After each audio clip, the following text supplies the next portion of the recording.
Hola, ¿qué tal? Qué gusto verles nuevamente el día de hoy en las clases de los martes. Mi nombre es el pastor Jorge Basabe, mi amada esposa Gilda Basabe. Hoy estamos aquí en esta tarde emocionados porque estamos con ustedes en entrar al famoso capítulo 12.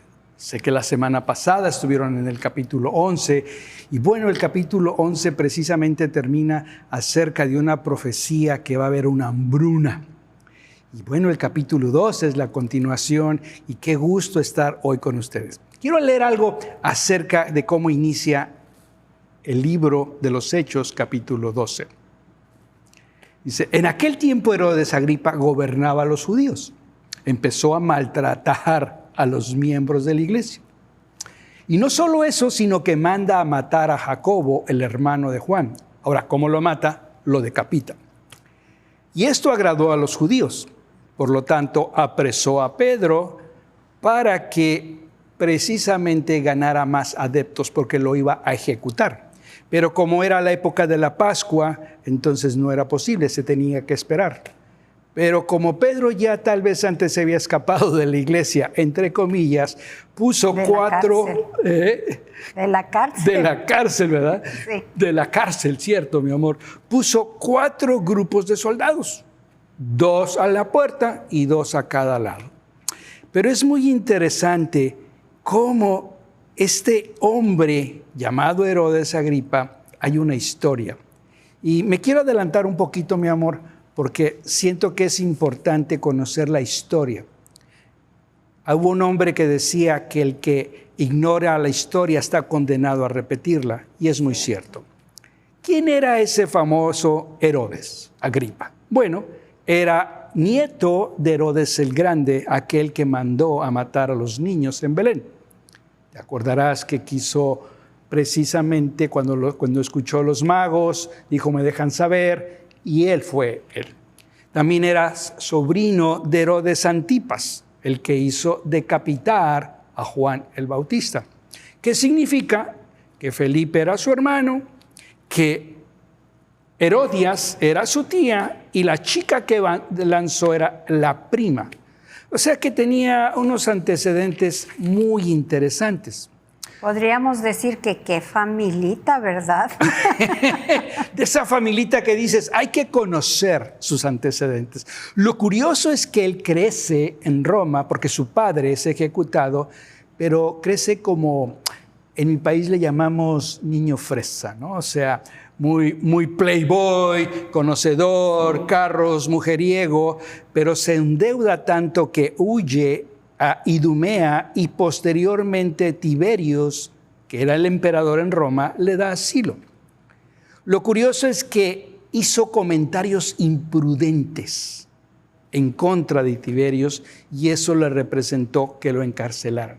Fíjate qué interesante, porque era un tipo muy impulsivo, traía un antecedente familiar y a veces cuando abre una boca hay consecuencias.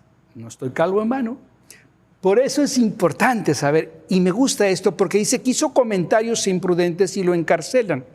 Sin embargo, cuando él muere, otro emperador muy conocido como Calígula, investiga quién era Calígula, era tremendo, sí, es cuando lo hace gobernador de Palestina.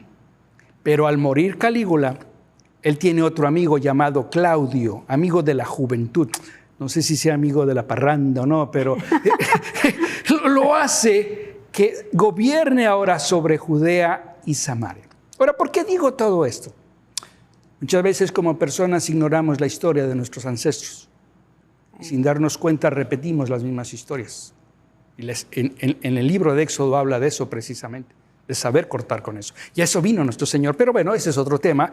Y quise simplemente comentar cómo este rey gobernó y la manera, y lo veremos al final, cómo muere. Pero, mi amor, tú tienes algo que me encanta cuando habla que mientras Pedro estaba en la cárcel, los miembros oraban. Ah, sí, pero déjame irme un poquitito antes, porque es importante mencionar que Jacobo, al que asesina Herodes, es nada más y menos, como dijiste, el hermano de Juan, pero además viene a ser el primer mártir de la iglesia cristiana. Wow. Y es importante recordar eso. Él fue el primer mártir de la iglesia cristiana y es interesante meditar en esto a la luz de lo que dice la Escritura en Mateo 20, versículo 20 al 28. En realidad lo que está hablando en ese pedacito es cuando llegan la madre y Jacobo y Juan, la madre de ellos, llegan con Jesús a pedirle que lo sienten en unos tronos, ¿verdad? Y entonces, ¿qué es lo que le dice Jesús? En pocas palabras, no puede haber eso si no hay sufrimiento. Y entonces, qué tremendo a la luz de ese comentario cuando Jesús les dice, pueden beber de la copa que yo he de beber, pueden beber de lo que yo voy a pasar, el sufrimiento. Y ellos muy así, firmes, muy seguros, dicen, ¿podemos, maestro? Sí, podemos. Y bueno, qué tremendo que estamos aquí años después y Jacobo es, como bien dices, decapitado. Eso se me hace muy importante, pero yendo al capítulo 5, y lo quiero leer, la iglesia al enterarse de qué, de que Pedro está en la cárcel y de las intenciones de Herodes. Versículo 5, mi amor. Ese estoy leyendo. Se entregó a orar ferviente y constantemente por Pedro mientras estaba en prisión. Ferviente y constantemente. O sea, que tenían de que lo meten en la cárcel a que terminaba la fiesta de la Pascua y de los panes sin levadura.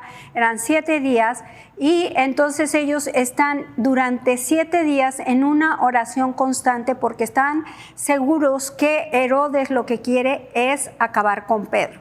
Porque al siguiente día de acabar lo iban a matar. Y es ciertamente, como dices, pasaron 7 días orando fervientemente.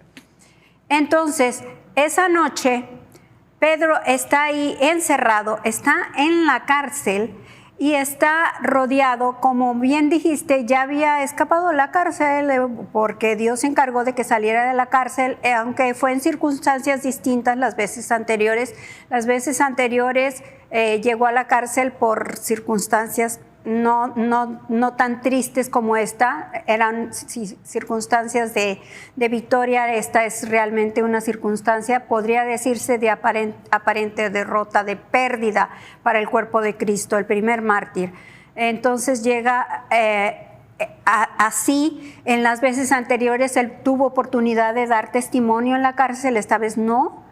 Así y todo, Herodes se aseguró de que fuera a estar súper bien vigiladito, entonces le puso a cada lado a una persona, encadenó a cada soldado junto con él para que no se fuera a escapar y luego pone 2 guardias a la puerta y como eso no era suficiente, puso aparte, habla la Escritura de 4 grupos de 4, ¿cierto? Cierto. Que estuvieron, algunas versiones de la Biblia nos dan indicación de que no era que estuvieran los 16 soldados ahí juntos todo el tiempo, sino que se iban turnando en cada una de las 4, grupos de 4 y 4. Ajá, no, pero las 4 horas, los 4 horarios de que usaba el pueblo judío en ese entonces. Y ahí está el varón de Dios, rodeadísimo, encadenado.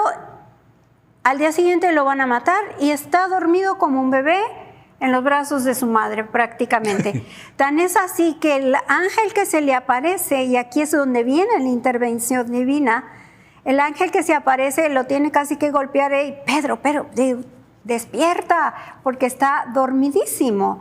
Y él se despierta y está en una semiconciencia de si creo que estoy soñando todavía, y se levanta y el ángel le empieza a dar instrucciones claras de lo que tiene que hacer. El ángel le empieza a decir cosas como que ponte la túnica, ponte el manto, cíñete las sandalias, ponte las sandalias y todo. Y eso es interesante pensar algo, que por un lado Dios hace cosas extraordinarias como que aparezca una luz en medio de la oscuridad de esa cárcel, que aparezca un ángel, pero le deja a la persona, a los hombres nos deja hacer lo ordinario, porque no se puso el ángel a vestirlo. Entonces, Cuando hay intervención divina, Dios va a hacer cosas extraordinarias que nosotros no podemos hacer, pero a nosotros nos toca hacer lo que es ordinario y que no podemos hacer lo extraordinario. Me encanta lo que mencionas, porque es muy interesante qué significa orar fervientemente.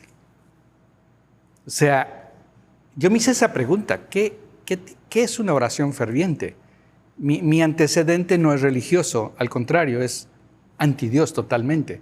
Entonces no crecí en un ambiente religioso y cuando yo veo oraciones fervientes, yo digo, ¿serán esas? Pero se me hace muy interesante porque cuando veo la escritura, esa oración ferviente era un clamor sabiendo que eran escuchados.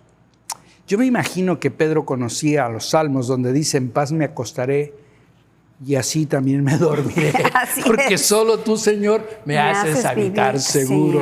Y luego yo creo que conocía el otro salmo, el 9:13, donde dice, Señor, así que levántame tú de las puertas de la muerte.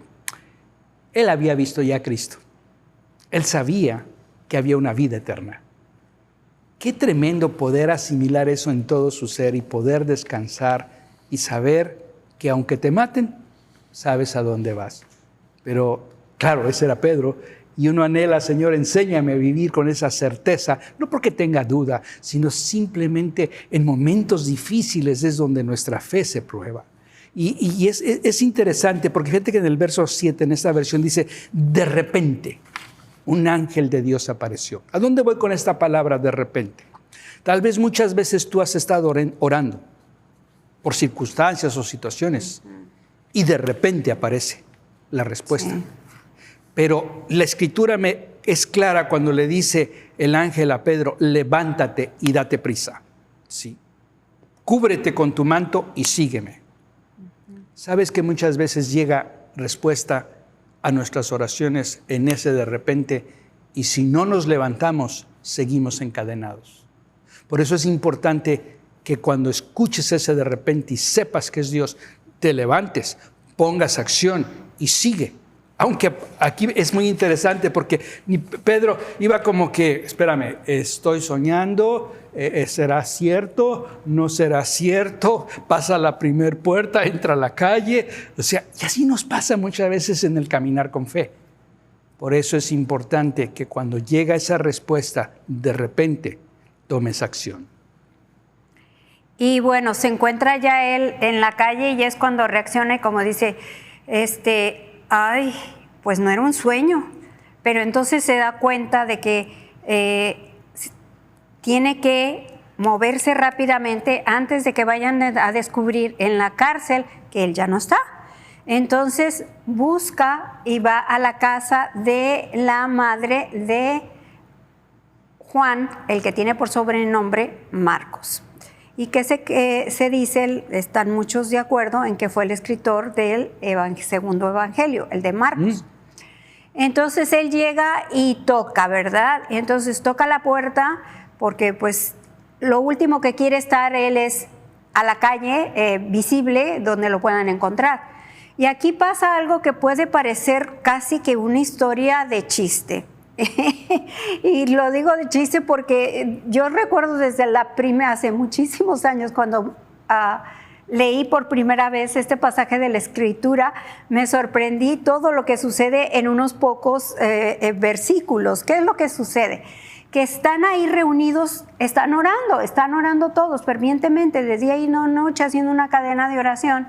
Y entonces llega él, toca y va a salir una muchacha llamada Rode, que era una sierva en la casa. Entonces ella es la que va a abrir. Ahora, hay que decir algo a favor de esta chica. Qué valiente. Si te pones a pensar, amor, ¿qué tal si Herodes descubrió que ahí están todos los demás reunidos? Claro. Y manda a atraparlos? Entonces ella, no sé si iba con temor o no, pero el caso es que ella va y abre esa puerta. Bueno, se asoma, porque eran de esas puertas donde uno, ¡trin! Así nada más, ¿verdad? Ah, ¿quién es? Y es tanta su sorpresa y su emoción que en vez de abrir la puerta y decir, por fin llegó, en su sorpresa tan grande, parte carrera hacia adentro y va a decirles, es Pedro, Pedro está aquí, Pedro está a la puerta, ya está libre. Y la reacción de los demás es también de risa, o sea, porque por un lado la reacción de ella de no abrir la puerta y luego llega y les comenta a los demás y los demás no le creen. Y los demás le dicen, lo que está viendo, lo que viste no es Pedro, debe ser su ángel.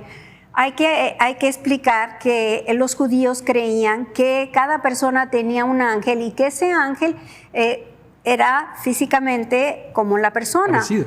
Entonces, bueno, lo que viste es su ángel. Y la muchacha insiste y Pedro está tocando casi que tumba la puerta. Ábranme antes de que me vayan a agarrar aquí afuera. Cuando por fin los demás reaccionan y dicen, vamos a ver. Y van a ver y oh, sorpresa, es Pedro. Pero aquí hay algo que muestra mucho de cómo somos los humanos, porque no nada más fueron ellos, y estamos hablando de que ahí estaban, ahora sí que hombres y mujeres de Dios. ¿Cuántas veces estamos orando por una situación fervientemente, insistentemente, y estamos como que no soltamos al Señor con esa petición que nos angustia, que nos aferra, ¿verdad? Y cuando se da, exactamente, cuando se da, nos sorprendemos. Y no creemos que estamos viendo una respuesta tal a nuestra oración. Y pues, repito, es como un poco cómica la situación porque cuántas veces se verá uno en la misma circunstancia y estás yo me quedé imaginando como en nuestro querido país hace muchos años, cuando uno tenía servidumbre. Sí. Entonces, me imagino, ella se llamaba Rode, ¿no? Cuando decía, señora, señora, señora, ahí está Juan, ahí está Pedro, ¿no? Señora, señora, y pues como nuestro nivel social pues, es la sirvienta. Ay, gente ignorante, ¿qué vas a ver, no? Esa es la tendencia humana. Claro. Es la tendencia humana. Yo arriba, tú abajo, o sea, pero para el Señor no hay diferencias. Así es. Pero qué interesante, porque es ella, la sirvienta, la que es el vehículo de llevar las buenas nuevas a los que estaban orando, que eran los patrones, ¿sí? De decirle, ahí está Pedro. Sí. Y me encanta esa reacción, ¿no? Porque yo me muero de la risa. Digo, yo soy muy imaginativo y a veces me meto en ese momento y digo, wow, está el Señor, que se ha liberado Pedro, Señor. Y bueno, orando lenguas, echando demonios y todo, ¿verdad? Y a la hora que aparece, no lo creen. Sí. Y tú dices, wow. Pero lo interesante es que dice que entonces fueron y abrieron, verso 18, mientras Pedro seguía llamando a la puerta, ¿verdad? Que eran de esas puertas de madera. Dice, finalmente le abrieron todos y se quedaron sorprendidos al verlos ahí. Pedro hizo señales como diciendo, hagan mucho ruido, porque ahí vienen detrás de mí. Porque me van a agarrar. Sí. Y verso 17 dice, vayan y le cuenten a Jacobo. ¿Quién era ese Jacobo? Ese Jacobo era el hermano de Jesús, que estaba al cargo de la iglesia en Roma, para decirle, sigo vivo, Dios me ha rescatado. Pero dice que luego se despidió y se fue a otro pueblo. Obviamente, imagínate al amanecer, cuando se dan cuenta que Pedro no estaba, eso fue gran alboroto, ¿sí? Y se preguntaban dónde estaba Pedro. Verso 19, dice que el rey Herodes ordenó a sus soldados que lo buscaran, pero no los encontraron. Entonces Herodes les echó la culpa y los mandó a matar.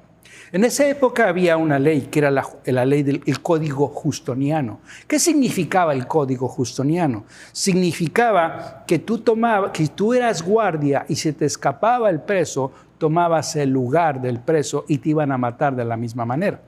Te daban la misma el mismo sentencia. Castigo. En este caso era decapitar. Obviamente, como dirían en mi amado país, volaron cabezas. Sí, tristemente. Y hay algo que quiero mencionar ahí, en donde dice que y Pedro se va, y perdí ahorita el versículo, pero Pedro se va y no se sabe a dónde se va. 17. Verso 17, gracias mi amor. Verso 17, pero él, después de hacerle señas para que se callaran, no, ahí está hablando de que está en la cárcel. En fin, se fue a otro lugar hacia el final del versículo, se fue a otro lugar. Como muchas veces tienes la razón. Todo pasa en los matrimonios. En fin, se va a otro lugar, pero no es un lugar definido. Y hasta la fecha hay como que muchas ideas de a dónde se fue. La realidad es que no se sabe. Lo que sí vemos es que a partir de este punto, donde el libro de los Hechos había estado siguiendo muy de cerca a Pedro, y Saulo aparece en el capítulo 9, a partir de este punto, Pedro desaparece del escenario. Y Lucas, que es el que está escribiendo el libro de los Hechos, se enfoca en el ministerio de Pablo y empieza con Pablo y Bernabé. Se vuelve a mencionar un poquito más adelante a Pedro en Hechos 15, cuando está en Jerusalén, pero hasta ahí queda dentro del libro de los Hechos lo que se habla de Pedro. Lo curioso es que recuerda que históricamente estaban pasando por una hambruna, que ya se había predicho en el capítulo 11. Cierto. Verso 20. Aquí viene cómo Dios castiga a Herodes. Recuerda que los antecedentes de Herodes era orgullo, altivez y prepotencia, porque era el gobernador. Pero dice que en el verso 20, Herodes estaba muy enojado con la gente de los puertos de Tiro y de Sidón. Por eso un grupo de gente de esos puertos fue a ver a Blasto, un asistente muy importante, era el intermediario entre ellos y el emperador, o el gobernador, y le dijo: nosotros no queremos pelear con Herodes porque nuestra gente reciba alimentos, nuestra gente recibe alimentos a través de su país. Ahí es donde precisamente estamos viendo cómo la gente de Tiro y de Sidón decide hablar con él para suplir alimento. Obviamente Blasto es el que convence a Herodes. Herodes, mira, recibe a esta gente, y los recibe. Pero el día que lo recibe es muy interesante, verso 21, porque va con ropas de rey. Se sienta en su trono lleno de orgullo y la gente empieza a gritar: Herodes Agripa, tú no hablas como un hombre, sino como un Dios. Ahora, ¿cómo iba vestido? ¿Tú quieres narrar eso? Bueno, hay una narración paralela del historiador judío Josefo, donde habla que él iba vestido en sus grandes galas y que la ropa era, él habla de plata, hay quien señala que era hilo de plata, que tenía bordados de plata. El punto es que había plata en su vestuario y con la luz del sol eso brillaba así esplendorosamente. Y claro, Herodes se para y habla así muy elocuentemente y la gente empieza a alabarlo como a un Dios. Y ahí es cuando se le sube. Se le sube porque se siente un Dios. Sí, se sube el orgullo. Y lo triste es que cuando se le sube el orgullo, verso 23, en ese momento un ángel de Dios hizo que Herodes se pusiera muy enfermo porque se había creído Dios. Más tarde muere y los gusanos se lo comen. Cuenta precisamente la historia que pasaron como una semana y tuvo problemas intestinales y muere. Qué interesante cómo muchas veces sin darnos cuenta cruzamos esa línea de orgullo en vez de mantenernos con la cabeza agachada, reconociendo quién es Dios. Y eso me hace recordar algo que John Maxwell mencionaba, ¿no? O sea, tú haces a la posición, no la posición te hace a ti. Cierto. Pero cuando la posición te hace a ti, como diría en mi país, aguas, compadre. Cuidado. Sí, ese es en el español correcto. Cuidado. Sí, porque se te va a subir y ahí es donde viene el problema. Por eso es interesante cómo este gran rey que ocupó o gobernante un gran puesto termina abajo. Pero el pueblo de Dios seguía y me encanta el verso 21 y dice que los creyentes seguían anunciando, o en otra versión dice la palabra de Dios crecía y se multiplicaba. Hemos vivido en un año de pandemia interesante, prácticamente, pero el mundo no se ha detenido y la palabra mucho menos se ha detenido. Así es. Hoy más que nunca las personas están necesitadas precisamente de esa palabra, que da aliento al corazón, que da esperanza a la vida. Y me encanta en el verso 25 cuando concluye, dice: Bernabé y Saulo terminaron su trabajo en Jerusalén y regresaron a Antioquía y se llevaron con ellos a Marco. Ahí es donde empieza precisamente lo que tú dices en los siguientes capítulos, ese viaje entre Pablo, Marcos, Bernabé. Se dice que Bernabé y Marcos eran primos. Y bueno, tú quédate ahora sí que en los próximos mensajes o de estudios, porque es interesante conocer. Porque cuando conoces, te das cuenta por qué crees lo que crees. Por eso es mi ánimo y me encanta esta oportunidad que se nos brinda de enseñar, porque mi esposa y yo estamos convencidos que hay que caminar bajo convicción. Pero ¿por qué estoy convencido? ¿Porque alguien me convenció o porque tuve ese encuentro con Cristo? Cuando tienes ese encuentro con Cristo, tú sabes que no hay poder en el mundo. Es como Pedro, me encanta, dormido en plena situación. Su servidor ha tenido que aprender eso, a dormir. Y mi esposa me dice: ¿cómo puedes dormir con tanta angustia? He aprendido que los pocos pelos hay que cuidarlos. Pero no solo eso, sino que en el Señor siempre hay buenas noticias. Siempre tenemos salida en Él, a pesar de las circunstancias. Y como dijo Pablo, mi vivir es Cristo y el morir es ganancia. Al final de cuentas, cuando sabes a dónde vas, entonces hay paz en ti, porque ves una vida que no veías y no te quedas en esta vida, sino sabes a dónde vas. Por eso la importancia de saber vivir en la manera correcta y en la voluntad del Señor. ¿Para qué? Para que dejes un legado. ¿De qué? De fe, de que sí es posible vivir en el poder de Dios. Lo vemos en Pedro, lo vemos en la iglesia orando, que oraba con fervor, y vemos ese resultado. Y bueno, yo quisiera claro, mi amor, aquí añadir algo muy bueno. La iglesia primitiva no tenía peso político ni amigos en altas posiciones para hacer uso de su influencia a su favor. Pero en lugar de eso, acudieron al trono más alto que ellos, a un trono mucho más alto que el trono de Herodes, a un trono que tenía todo el poder y toda la autoridad. Me encanta ver, ahora sí que como dices tú, me encanta, ellos sabían que Dios era el que podía resolver sus problemas. Ellos sabían que Dios era el que podía dar respuesta a su oración. Ellos sabían que era Dios el que podía liberar a Pedro como lo hizo. Y me encanta porque ¿qué comparas el trono de Dios con toda su gloria, con todo su poder, con toda su majestuosidad, con todo lo que Dios es?